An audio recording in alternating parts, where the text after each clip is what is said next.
قالوا سكت وقد خُصِمت قلت لهم إن الجواب لباب الشر مفتاح والصمت عن جاهل أو أحمق شرف وفيه أيضا لصون العرض إصلاح.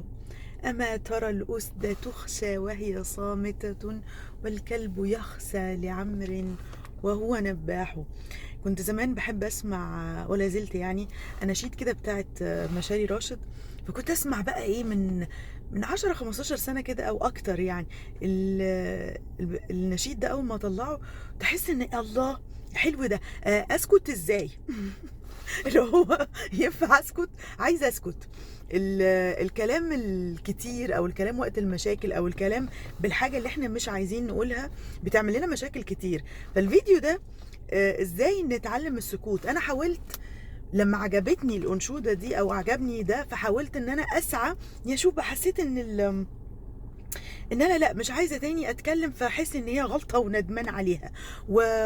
وعجبني اللقطه بتاعت لكل مقام مقال، ومش اي حاجه تنفع تتقال. ف طب اعمل ده ازاي؟ عايزه اتعلم الصمت اللي هي لغه الحكماء والناس العظماء والناس اللي دماغها تقيله. اعمل ده ازاي؟ هقول لكم على 7 حاجات عملتهم.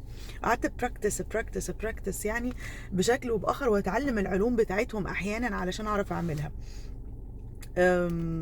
اول حاجه كانت عجباني مقوله بحب انا اقرا اسمه ايه، مصطفى لطفي المنفلوطي. كتاباته حلوه قوي. فمن ضمن الحاجات اللي بيقولها المقولات اللي هايله بتاعته: اول العلم الصمت، والثاني حسن الاستماع، والثالث حفظه، والرابع العمل به، والخامس نشره. وانا عشان حد اصلا بيحب يتعلم، فبالنسبه لي اول العلم الصمت. فبدات براكتس لما بقى قاعده بتعلم حاجه انا قاعده بسمع، حسن الاستماع.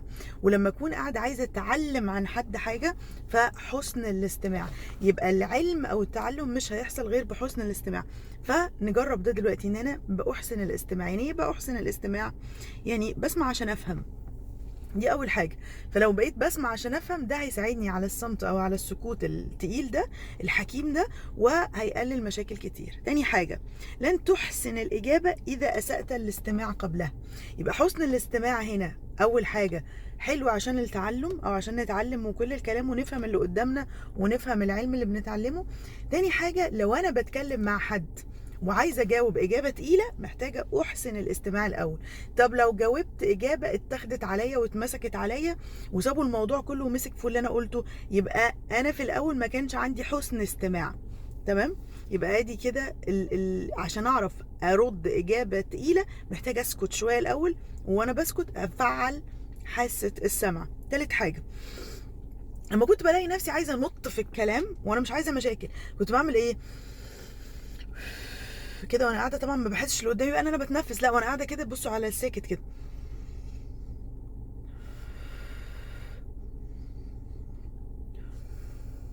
كده بتنفس واوصل النفس لبطني، اعد من 10 كده بالعكس. بعمل ايه؟ بقول لنفسي هوب، انا عايزه اسمع اكتر. فعشان اسمع اكتر، الناس بيحبوا اللي يتكلموا عن نفسهم اكتر، وانا عايزه اتعلم السكوت، عايزه اتعلم الصمت. رابع حاجه: لما كنت بحس ان انا عايزه اسال او اتكلم عن نفسي او ادلي بدلوي في الجزء بتاعي، بسال اللي قدامي عنه. لو بتحكي عن حاجه مثلا ضايقتها، اقول لها طب كل حاجه ليها بقى يعني ناحيتين، ايه الحلو اللي فيها؟ لو بتحكي عن حد بتضايق منه، لا يعني رصيده عندك ايه؟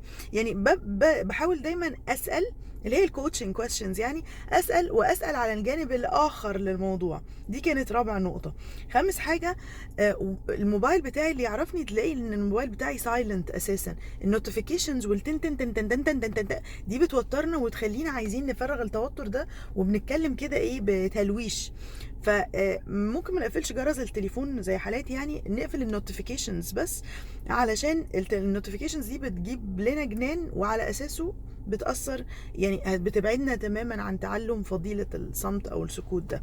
سادس حاجة: لما بكون متعصبه، جربوا كده لو انتوا مش طايقين حد وجايين تبعتوا له مسج، اكتبوا المسج وخدوها كوبي وبيست وما تبعتوهاش، وتاني يوم اقروا اللي انتوا بعتوه. يعني ناموا واصحوا، اعملوا اي وسيله تهدئه، توضوا وصلوا اي حاجه، واقروا اللي كتبتوه. في الاغلب مش هتبعتوه.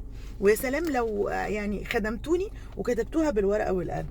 اخر نقطه: هحط لكم صوره كده في الكومنتس، هحط لكم اللينك بتاع الانشوده، وهحط لكم صوره في الكومنتس بتاعه المديتيشن، عقلنا قبل وبعد المديتيشن. هتلاقي مثلا لو في دماغنا فكره كبيره كده، مشكله او حوار، هتلاقي بعد ما بدات اعمل تمارين التنفس او التامل، وعندي على الساوند كلاود بتاعتي مسجله تاملات كتيره جدا، هتلاقي الفكره صغرت او طارت، ما بقتش موجوده. فاحيانا احنا بنبقى بنفصل في المشكله وبنكبر في المشكله وبنهزي في المشكله، فلما بنتكلم كتير على قدر التفصيله اللي في دماغنا.